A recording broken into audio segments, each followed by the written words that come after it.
it. So a $600 pension 10, 15 years ago won't buy much of anything here today. And why the millennial generation is starting to give up because they can't afford to get a good job or own a house. 8 million Venezuelans voting for this assembly, saying it's actually less than 3. It is. And people are going to start rioting in the streets. Was reported to have asked Putin for military support that would help him stay in power. We will make America safe again. And yes, together, we will make America great again. And they ignore him. And 8 more years goes by till Bernie himself finally admits to his sons, hey, I've been running a Ponzi scheme. Does its dominance mean it can use the alliance for its own ends? Since 1981, bond yields, also known as coupon rates, have just gone down and down and down. The Federal Reserve note will be your biggest financial liability.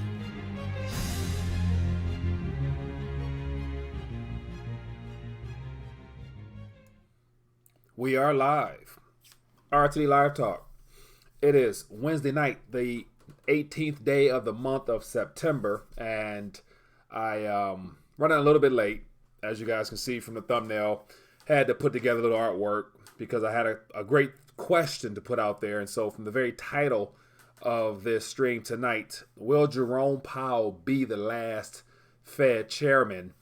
And so I want to share my thoughts on that, but more importantly, get your thoughts and discuss the continuous downward spiral of our monetary system with the possibility of a different form of QE continuing or for tomorrow. And just had a chance to watch his Q&A afterwards. And of course, I'm waiting on that one person that's not a authorized commentator or reporter or journalist to be in the audience and actually, give them some real questions that they're probably thinking. But that being the case, we're going to talk about that tonight. And so, as always, my name is Mike, the host of RTD Live Talk, Detroit's #1 late night YouTube talk show. There's a number above my head, 313-462-0027. Give me a call and let me know what's on your mind. Or if you got a quick comment or thought you want to share on this matter, let me know. And then over here in the chat, if there's any new viewers just tuning in, definitely let me know where you're watching from, and I'll definitely acknowledge your presence. It's always a blessing to be able to hang out with you guys in the evening. So won't be long tonight, but I just want to get your thoughts on a couple things and find out what's going on. And of course, it's official now from the video I did earlier that the U.S. has signed off on the fact that Iran is responsible for the oil attacks, regardless of the Houthi Yemenis rebels saying that they did it. They put their hands up in the air and said, "Hey, we did it," but it doesn't look like the U.S. cares. They already had their enemy picked out. So that being the case, let me see. We have Spirit King. We got JW or J Will. We got Lertice who says, "What's up?" We got Scott Robinson. We got Pilot X2000. Hey, Mike Excalibur. We got Jamaica. What's up, my friend? They did it again. Yes, they did. Paz says, "We won't live long enough to see the last Fed chair." So I'm assuming you're implying war is on the way. Paula says, $53 billion out of thin air. Yeah, and that's how easy it is, man. That is how easy it is. And the alarming part is it doesn't seem to really catch the attention of a lot of journalists, commentators, economists, investors, because they know that. And I'll be wondering, how is it that they can provide all these tools and eventually an economist, apart from Jeffrey Gundlach, who says we got a 75% chance of recession between now and 2020. And so I'm thinking like, okay, recession, is baked into the cake, depending on how you measure it, because we're already currently in one. Just the very fact that Jerome Powell keeps talking about the economic slowdown. And so I'm thinking like, if the global economy is slowing down and you're cutting rates, that's an indication that things are becoming problematic. And the only time you've ever cut before is when a recession is in full bloom. So it doesn't take someone with a PhD to really put all the pieces together to see that they're responding to a global recession already, and they're doing their best, as Jerome Powell said, to keep this expansion going. So, yeah. What else? What else we got here? Low blood pressure. We got, damn, I just got notified. Low blood pressure. You're not too late, my friend. We got 840 Math. Says, hey, everyone, to war or not to war? That's the question. Very true. And so the war question within the next couple of hours, I'm assuming it's been signed off between Saudi Arabia and the U.S. So now it's a matter of, okay, does Trump strike first? Does the military take action? I know we got boots near. We got boots in Saudi Arabia. I'm assuming right on the coast, waiting on orders to strike, and then we got missile carriers everywhere surrounding Iran. So, yeah. So the question I'm throwing out there tonight: will Jerome Powell be the last Fed? Is all subject to war, because if we go to war, that buys him a little bit more time, because he'll have a reason to really begin creating more funny money as the government looks to fund a war. And I think I forgot the actual amount, but I want to say we're in the trillions now on the fight against terror. And so it's going on almost 20 years now. We've been fighting terror and terrorists and everything like that. And it doesn't seem like there's an end in sight, because war is very profitable. So as Diana says, Mike, need to do a show on Frank Global currency hyperinflation before takeover by sterling. We're referring to the Swiss franc, I believe. And I definitely have to dive more into that to get a better understanding if we're talking about the same thing. Because the Swiss franc, they're already in negative territory. And I read an article just recently how some of the government officials were criticizing the Swiss bank monetary policy, saying it's starting to destabilize their economy. And so I wonder, how can that destabilize the economy when it's paying people to borrow and borrowers are winning? The problem is those very public officials, those very same politicians, their money parked in the Swiss bank is being charged and they're losing. So I imagine that's probably destabilizing amongst other things. So Human First says 7 trillion. Okay, that's a good number there. Sounds about right. And so we got Faye says, Tim going to call in. Says elite know that the economy is collapsing and they need a diversion. Very true. Trump's lords and paymaster, our so-called greatest allies, need their big distraction. Very true. And so I want to share a couple articles and find out. Answer the question posed tonight. As the question is worded, will Jerome Powell be the last Fed chairman? And so from the thumbnail, I put together a part of that thumbnail a while back, so I'll actually pull it up. I'll pull it up now. Let me see here. And so I'll give you guys a little bit of something to look at as you're answering that question. So let me know in the chat. Thumbs up if Jerome Powell will be the last Fed chair, and thumbs down if there'll be somebody after him, assuming that he's able to continue to keep this expansion going.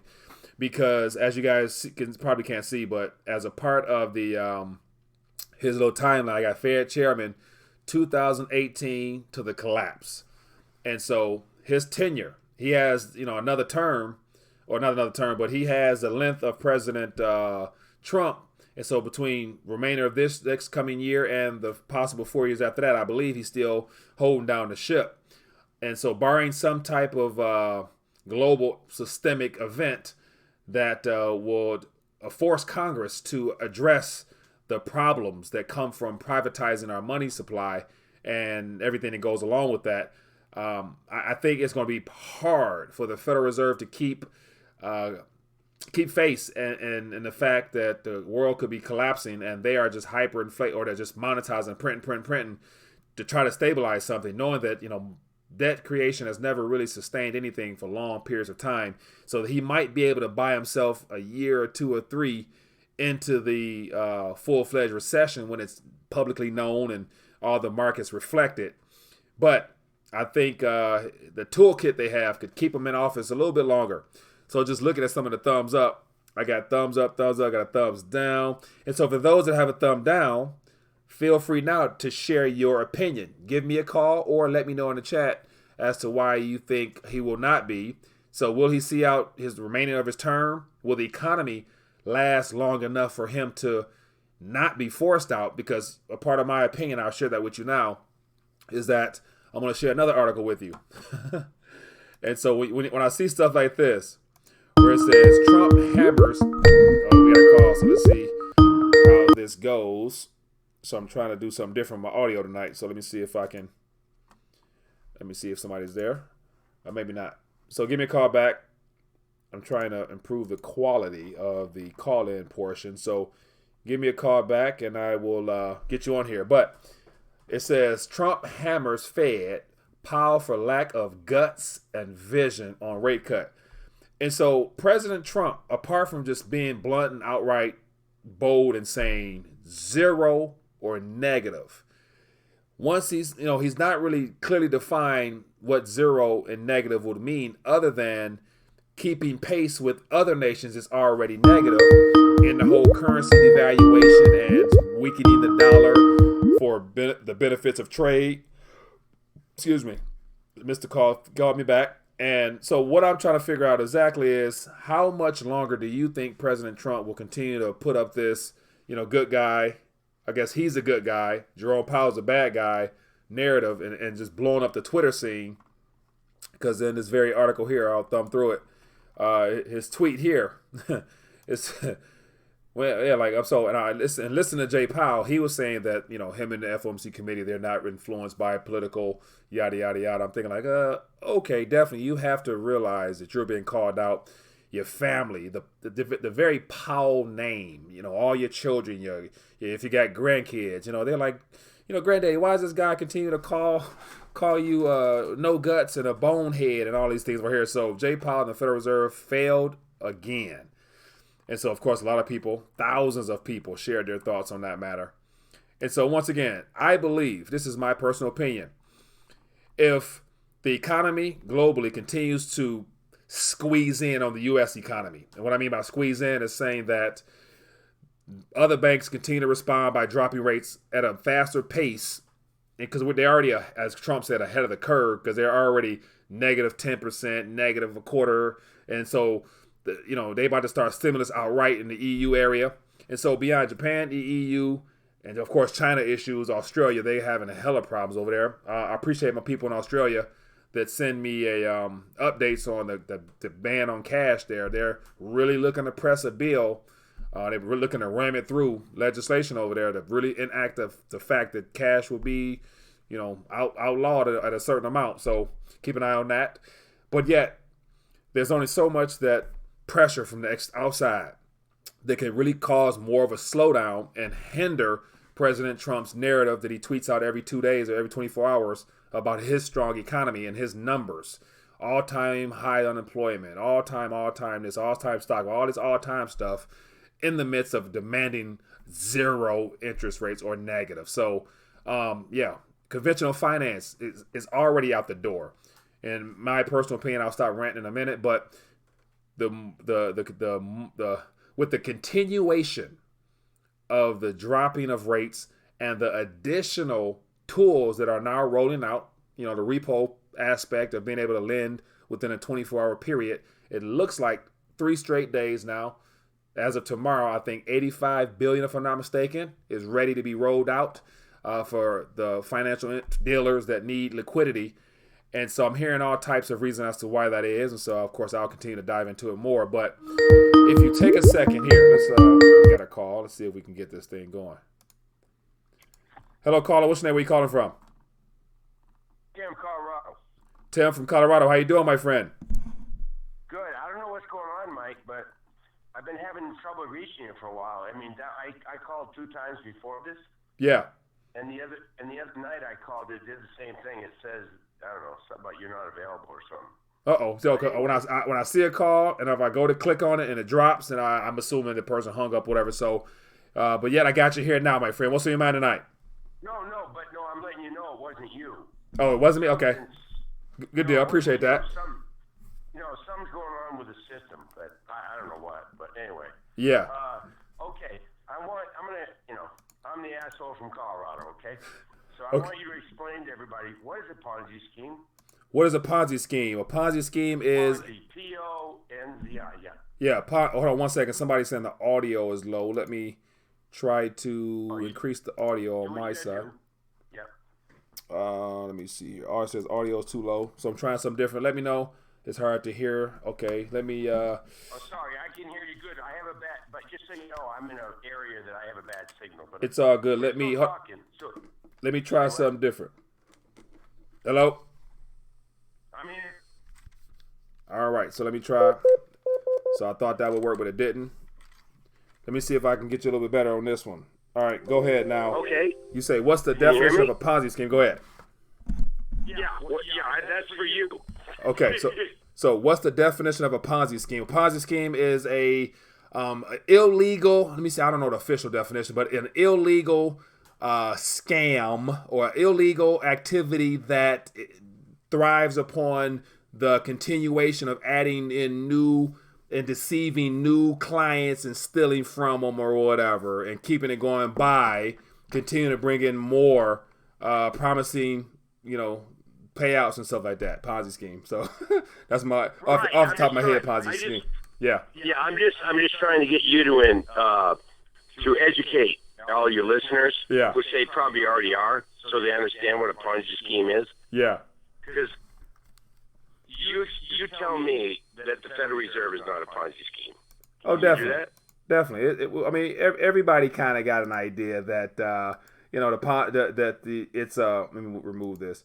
Everyone kind of has an idea that the Federal Reserve is a 106-year-old private institution, and I'm not sure if it falls under the definition of a Ponzi scheme because it's a legal entity. Now it happens to be, problematic as far as it being legal, but it's legal though. Mike, you're using the term legal. Yeah. Okay? What is legal? It's what someone else, don't take me as an asshole because I am, but legal is what someone else tells you what you can do. Very true. Correct? Right. Okay. And we have common law. There's common law. Your natural innate don't aggress on other people. Yeah. That's a good one. Yeah. And if there's no victim, there's no crime. Right? Yeah. I'm sorry. If there's no victim, there's no crime.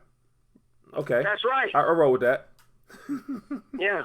That's because you're a normal human being. Yeah. I can roll with that one. Yeah. You're the man, Mike. Well, Tim, I appreciate you, my friend. You keep rocking on, okay? I will, buddy, man. Appreciate you. You're the man, and you're dead on. You're dead on. Teach it to everybody. All right, boss. Teach them. Have a good night. All right. Thanks. Yeah. Good stuff. So, yeah, I'm attempting to do something a little bit different with my audio, but it looks like the volume wasn't loud enough. So we'll keep it moving. But as always, let's keep on moving. What's going on out here? Let's talk some more. And so Mark says the Fed will survive even if we all do not. They are the house, and the house always wins. Yeah, and that's on the surface, that's what it looks like. But yet there's always hope that between now and the time this thing unfolds, that there'll be a movement of some kind amongst the people. I believe that whenever there's complete pandemonium and chaos, there's usually, and don't quote me as this, but there's usually, history has shown that some of the best times to find true leadership is in the midst of chaos and destruction. And so from that, the people have an incentive to then become unified, in a sense that where if people are downright desperate and they know the truth as far as who the culprits are that's enslaved them and pretty much stolen all of their capital and future prosperity, then I think it'll be easier for people to rise up. Now, whether or not, that person turned out to be evil and crooked like all the other people who have abused their power and privilege, we'll see. But I'm not giving up completely. And so I'm always curious to find out what you guys think about that.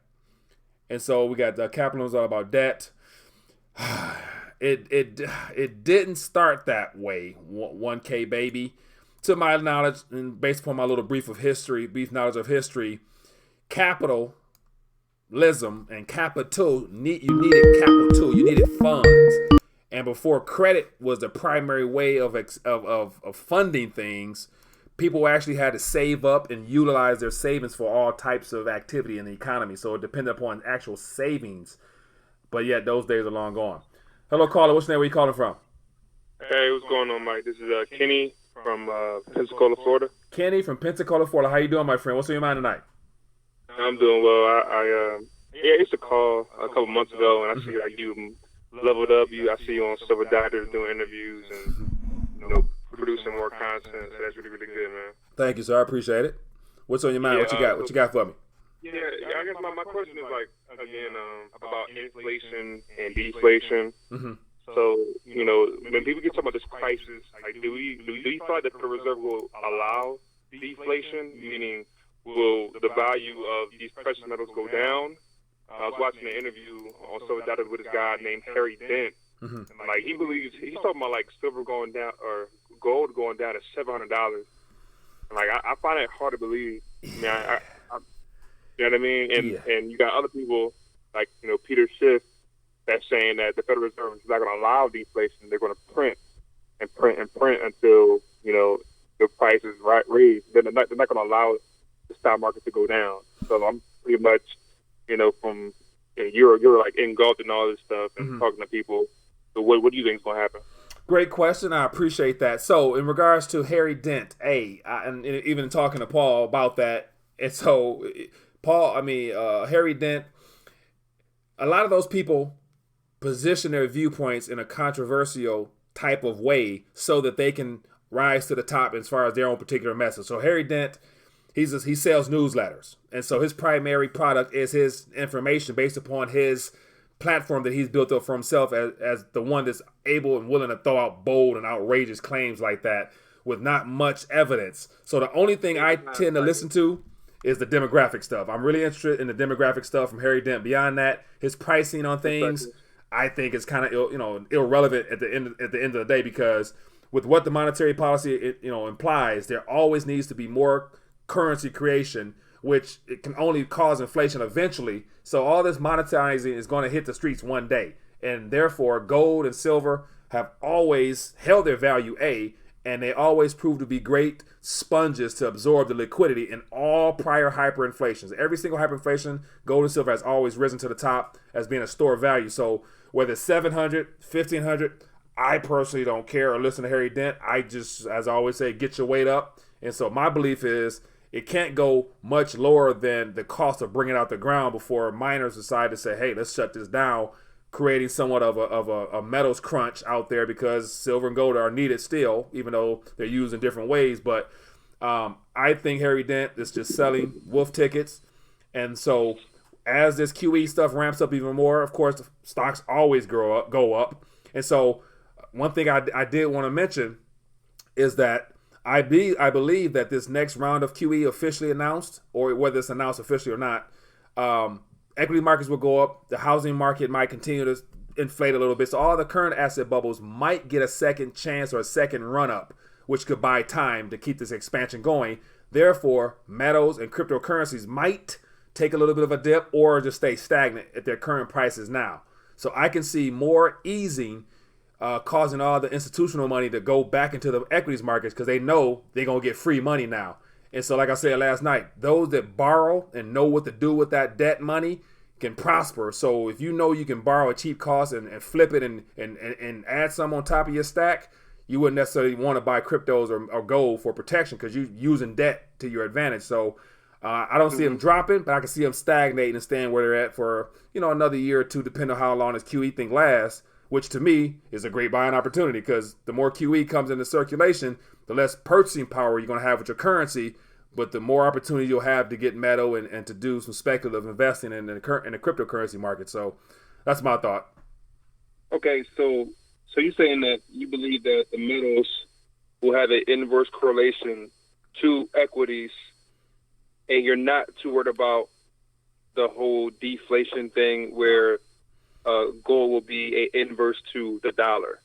No. So you believe that when equities decide to go down, the money will go to precious metals, not from equities to the dollar. Right. So when there's a correction or crash, metals will go up. When the QE starts officially, it's going to go into equities. It's going to go in all the traditional financial vehicles, because think about it. All that borrowing is going to take place by hedge fund managers, the corporations with more corporate buy. I saw today that Microsoft is buying $40 billion of their own shares back. So whether it's their money or not, people are looking to buy their shares back to prop this thing up and to profit, as executives are looking to get out before this thing corrects. So more debt will spur on the reinflating of more asset bubbles and probably create a couple more bubbles. I wouldn't mind, some bubbles being created in the cryptocurrency sector myself, but, that's another story. But more money, more higher markets, less money, crashing, and metals go up, I believe. And dollar go down. And the dollar will go down, eventually. Yeah, dollar's going. I mean, the Federal Reserve note, as it is, in the long run, is going to return to its intrinsic value. What it does now, the Dixie, the index, or the trading dollar, if Europe continues to have issues, the dollar can still go up because it's measured by 6 other currencies that are all problematic in and of themselves. So the international dollar going to fluctuate. It's going to get stronger and all that stuff like that. But our president don't want a strong dollar, so he's going to be out there cussing the Fed out again, and the Fed going to continue to drop. So yeah, this stuff is so crazy. So you're saying that as far as the dollar, it could possibly raise against the other currencies, but the gold, the value will be less. You can get more dollars with your gold. In a nutshell, because think about like the euro right now is it's a little weaker because of the dollar strength. All the other currencies are also a little bit weaker, but yet look at the metals prices in those currencies. So in the EU, they just reached an all-time high in gold price at I think 1,400 euros or something like that, more recent high. And then China, I posted a graph on my Facebook about China. Their currency is now reaching a relative high in the renminbi. So you got all those countries and currencies outside this surrounding us that the currencies are going down, but metals are going up. It so happens that our currency is going up, and metals has trickled up a little bit, but not. It hasn't been a divergence where the dollar goes up, metals go down, and gold go up, dollar goes down. It's been somewhat even to where we're starting to see things that are not normal behavioral patterns that we can actually use the past to measure. So, just my little 2 cents there. All right, Mike, I appreciate it. That's really good. Appreciate you, man. Thanks for calling. Got me thinking now. Appreciate that. Bye-bye. All right. Yeah, man. I appreciate that. Yeah, feel free to call in. Let me know your thoughts. It says, let me see, what else we got going on? It says, I have looked through what else we got here? Bitcoin in your portfolio won't hurt. The dollar doesn't feel right, but most people trust it. Yeah, I'm not even going to talk about cryptocurrencies to a high degree because it amazes me that people can be so anti-crypto as opposed to just looking at it as a speculative investing opportunity that if you throw some crumbs at it and you lose those crumbs, you didn't put much in it, but yet you probably stand so much to gain just because a dollar will be depreciating and currencies appreciating. Hello, caller. What's your name? Where you calling from? Hello? Hello, do you have me? Yes, how you doing? What's your name? Where you calling from? Hi. I'm Greg Q. How you doing today, Mike? I'm doing good, my friend. How you doing? What's on your mind tonight? Hi. Have you ever read the Trading with the Enemies Act? Trading with the enemy? Trading with the Enemies Act. No, I have not. Shine some light on it for me. That would be something I think that you really need to read. Have you ever read a book by a gentleman by the name of Gustavus Myers? Gustavus Myers. The History of Great American Fortunes? Ooh, no. One second. Let me pull this up. So Gustavus, spell out what? Gustavus? Gustavus Myers. M-Y-E-R-S. He was, I'll give you a little story about, he wrote in the muckraker age back at the turn of the century, wrote a book about how the country was really formed. The financial interest, the new money, the piracy. All right, I'm trying to... Okay, go ahead and try and go. Okay, I see Gustavus Myers. Let me pull this up. So, no, I'm not familiar with him at all, but I appreciate you for putting me on something to look into. And so, give me a little bit of information on Gustavus Myers. Right. If you read that, and then read the Trading with the Enemies Act. Trading with the Enemies Act. And you'll see how they have set up back in the 1930s the shadow banking system, which is all based on, the CAFRs, the Certified Annual Financial Reports. Yeah. From each state union. Also the hypothecation, monetization, hypothecation. Yeah. Of debt. And that's really what's going on today. Everything is being hypothecated out. Yeah. And they're leaving us the surety of that debt. Mm-hmm. So if people say, I get a lot. I used to do a radio show. People used to ask me all the time, like, is the Federal Reserve privately held? No, it's not. Okay. It's actually the Federal Reserve is actually completely controlled by the Congress. Completely controlled by the Congress. Okay. Now, quick question. And so they're completely controlled by the Congress via the Federal Reserve Act legislation. But yet, when you look at the owners in reference to where the shareholders in each of the 12 branches, does them having a good portion of shares into the bank as an entity themselves kind of give the banking sector some rights and privileges as to, the interest they earn on their reserves and things like that gives them, quote unquote, ownership, do you think? Well, it is a club that has privileges, but it is completely at the behest of the U.S. Congress. Okay. The Federal Reserve can be eliminated tomorrow if the Congress would repeal the Federal Reserve Act. Yeah, and that sounds like something that would be that sounds like that's definitely within the legal jurisdiction of the Congress. But we know that a lot of the guys are already bought and paid for, so they wouldn't really get away with that or do that. It wouldn't even come across the forefront of their minds to do that, in my opinion. I'll give you another book, a really great book to read. Okay. These are older books, but you're going to find the truth not in anything written in the last 75 years. Definitely. You go way back, before all the publishing houses started getting bought and they started to change history. Yeah. Okay, a lot of what we know about our monetary, the history of this country, particularly the monetary history of the United States, has all been changed over the last 75, 80 years. Yeah, I do agree. A gentleman by the name of Richard Pettigrew. He was the first senator from the state of South Dakota. Richard, spell the last name? Richard Pettigrew. Pettigrew is a P-E-T. Pettigrew. I can't remember his book actually. Grew. His book is called Triumphant Plutocracy. Ooh. Okay, I got Richard Pettigrew right here. And so let me see, you got a couple books here.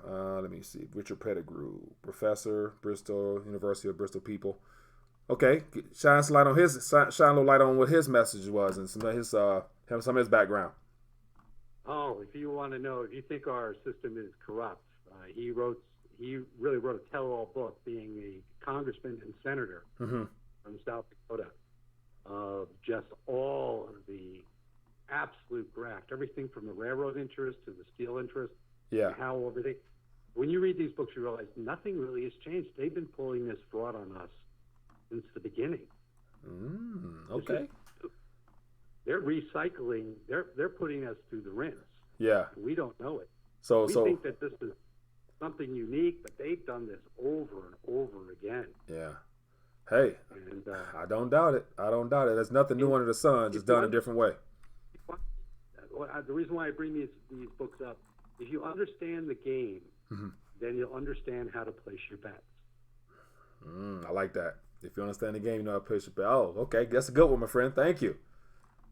Yeah. So tell me. So you say you used to have a talk show, or you still do, or what? You're dropping knowledge tonight. I appreciate that. No, that was years ago. I used to do a finance show on internet radio. Okay. And but life. I own a business, and I just focus on that. Yeah. Okay. I watch you and other guys, and I see a lot of people still talking about like the Jekyll Island thing. Yeah. Which is that's all a fraud. 1 second. All right. Well, hey, I appreciate you calling. Got a couple more people I want to get on here, but thank you for calling in and definitely sharing those two gentlemen there. Gives us all something to check into further. So I appreciate it. If your readers read it, I think they'll definitely get an inside glimpse that they never realized they could have. Yeah. Well, I appreciate it. Definitely. I will check it out. I appreciate that. Thanks. All right. Thanks, Mike. All right. Have a good one. Yeah, good stuff, man. I love learning new things. And so the good thing is these two gentlemen here that were referred to us as recommended reading material books, definitely, I think if you go to Google Books, you type in these gentlemen's names, you might find some free publications from them, which will definitely shine light on it. I do enjoy going through the archives and reading old newspapers, and I've actually read a lot of good books on lawful money. And I was actually researching lawful money before we got online, as well as doing the artwork. But yeah, using a narrative of lawful money. If people really knew the history of the words lawful money and really did their homework into the words lawful money, you'll see how we've been duped in a much deeper way, and how they've replaced lawful money for fiat currency. But last call for this evening. Hello, caller. What's your name and where you calling from? Omnibone, your chat room. Omnibone from the chat room. How you doing, my friend? I'm fine. How are you? Doing good. Appreciate your calling. What's on your mind tonight? Well, I wanted to answer something. Okay, go ahead. I'm not gonna take full credit for it, but when I heard it, it made sense, and it comes from Cliff High. Okay. He said that the older generations, I'm going to say 3/4 of Generation X to all baby boomers, have a very physical attachment to money. Meaning, they're going to also want that physical, anything physical, they can believe in. Whereas you have a few Gen Xers, damn near all millennials and babies, you get on Fortnite and they put more value in gold than they would a piece of gold. Yeah. You understand? Yeah. That's where the difference is, and why it's hard for so many older people to even grasp it. Think of it like this: when the internet first came out, or any time when old people, they see the kids doing something new. Look at them! It's always some kind of hate. When the internet first came out, they hated it. Now most old people are on Facebook. Yeah. Very true. Trust me, when the time comes, they're gonna buy. Yeah. They'll get used to using Bitcoin. Yeah. One thing I can tell you, it'll be quicker and easier for people to just download an application than for the government to figure out how to chunk down pieces of gold. Yeah. If they're gonna have to back their currency with gold, guess what? They can't distribute that to the people. Yeah. Good point. Hey, I do agree. That's a great point, my friend. And I like how, you said the older generation are used to something physical. The younger generation are used to the cash apps and all Fortnite. types of. They're used to Fortnite, man. Yeah. Just say that as a blanket statement, and anybody will get it. It's now, digital. Everything's digital. Yeah. Watch this. I was talking to Mark Moss, the gentleman I had on the show, and he was saying how that statement of Fortnite is very true, because he's saying there's a skin in the game that went for $33,000. So somebody paid $33,000 for a digital piece of equipment to use within that very same game. And I'm thinking like, damn, like 33 racks for. And guess what? He can't take that. He can't take that 33,000 and guarantee that in 20, 30 years, it's going to be still valued at that. Right.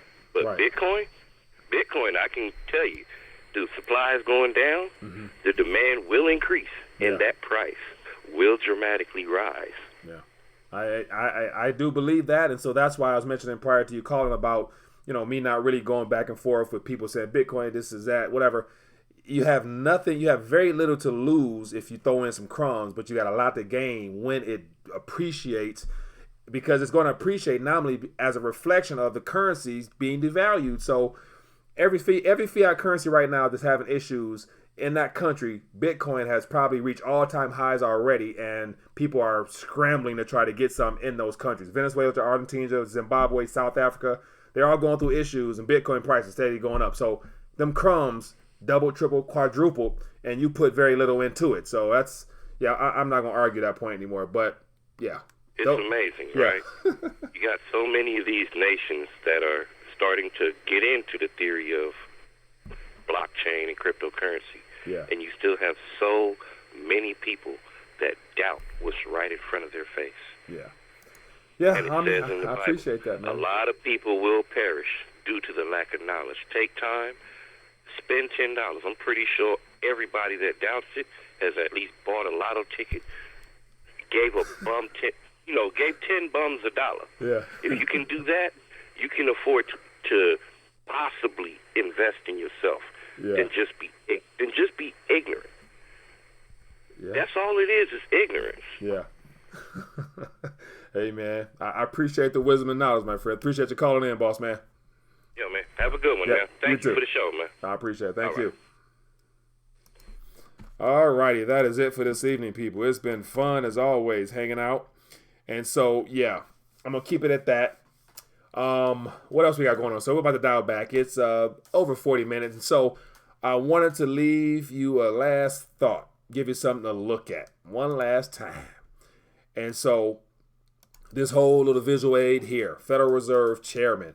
Look at the Federal Reserve chairmen and chairwoman since early 50s, give or take. We got William Martin, who was the very first gentleman in this graph here. And look at the trend in the interest rates or the borrowing cost of currency up until Paul Volcker's inflationary environment of all-time highs.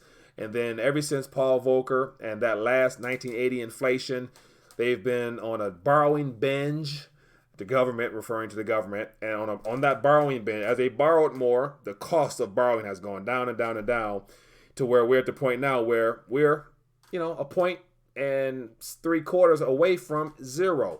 And so I put this star right here next to Jerome Powell's ear to represent the moment we go to zero, because Jerome Powell even mentioned, that lower zero bound is not something we want to stay at. We're going to use our tools before we actually look to go negative. But yet, in case we hit a recession, negative is something that we want to try to avoid. So we're going to use all our tools. So they're going to try to QE themselves out of having to go to zero. But unfortunately, EU, China, and everybody else, they're already convinced that negative is the way to go. So Jerome Powell won't have a job if he doesn't go negative, because Trump will do something to make sure he gets this guy up out of here so that it doesn't mess up his economic recovery and his economic expansion that he is taking credit for. So Jerome Powell will not make it through. If President Trump wins this next election, Jerome Powell will not be present. That's my opinion, and hold me to that one. So with that being the case, everybody, it's been great hanging out this afternoon, or evening rather, evening on the East Coast, middle of the day on the West Coast if you're out there. And as always, if you guys enjoyed the back and forth, don't be afraid to donate a thumbs up to the channel. Hit that button right here and give us a thumbs up, or if you didn't enjoy it, give it a thumbs down. Either way, by pushing it, you're committing something, so I appreciate that. And as always, make sure you guys get your weight up. SDBullion coin is still available, the RTD coin rather, and as well as cash gold. All that stuff is beneath this video if you guys are interested. And share this video if you find it informative, because once again, this is information you won't get on Fox News. And I mentioned earlier about be leery of the information you receive from a person that reads from a teleprompter, because they're reading a predetermined script that's designed, and it's called TV programming. So they're they're programmed to tell you what they want you to hear, and unfortunately, a lot of people believe it. So yeah, I try to speak from off the cuff as best I can, and hopefully, making sense in some form or fashion. But enough of me. I'm tired of ranting. Be blessed, be safe, have a good evening. Peace.